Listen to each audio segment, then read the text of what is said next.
John Lusky of Lusk Archery Adventures. Serious testing, successful hunting.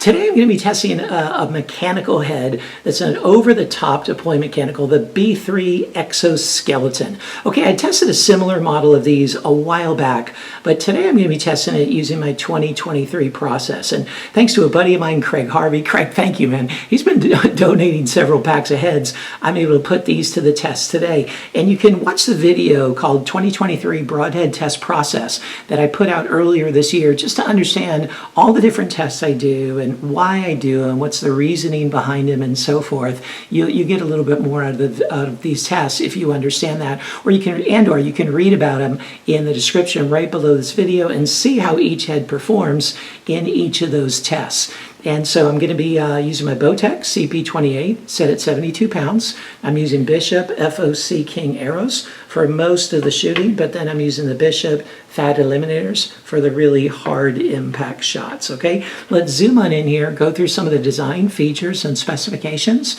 of this B3 Exoskeleton two-blade, and then let's put it to the test.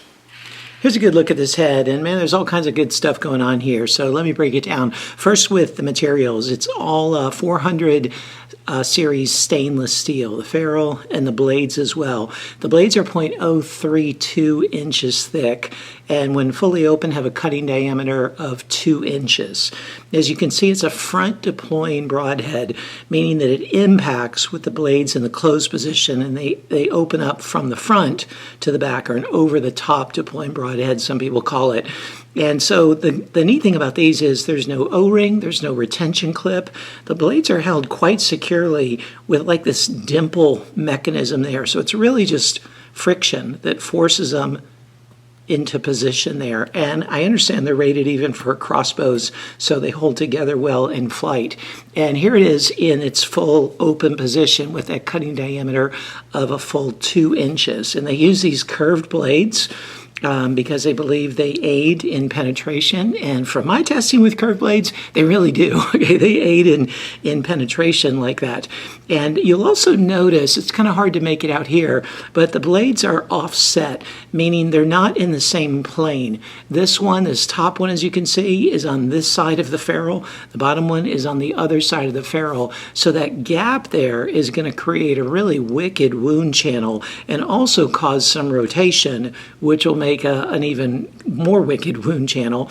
And then the tip, I love this tip. It's got 4 edges to the tip, and they cut in different planes than these 2 main blades. So you're really getting a nice wicked cut in the middle, and then 2 offset curved blades cutting with a full 2 inches around that on either side. So really a nice design to it there. Eager to put it to the test and see how it performs.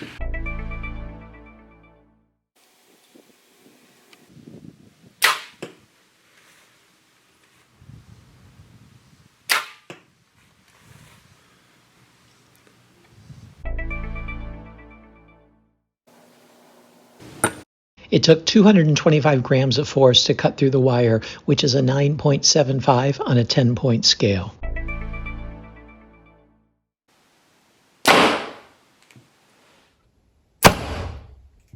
It penetrated 9 inches.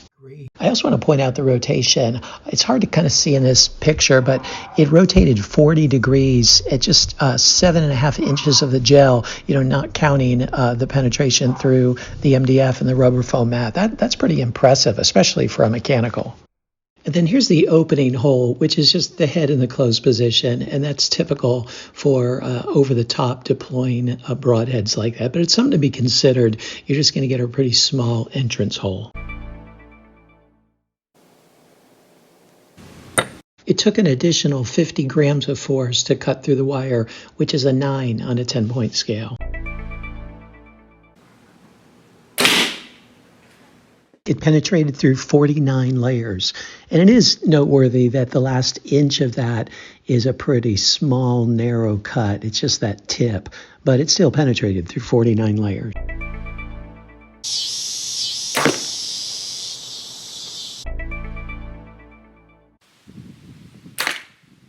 Okay, this is the head after just one shot in the MDF. Normally, I shoot it through 3 times, and the majority of heads don't see any damage with that. But this one got really mangled on just that first shot through the MDF. And you can see that the blades are just so narrow. They really kind of curly-cued like that.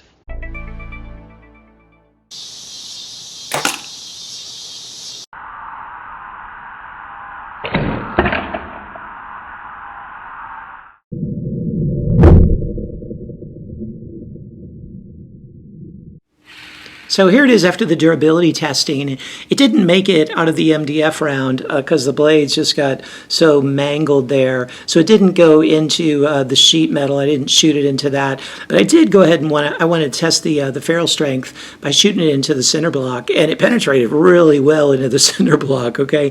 It did get a bit of a bend, but the ferrule did hold together. So what'd you think?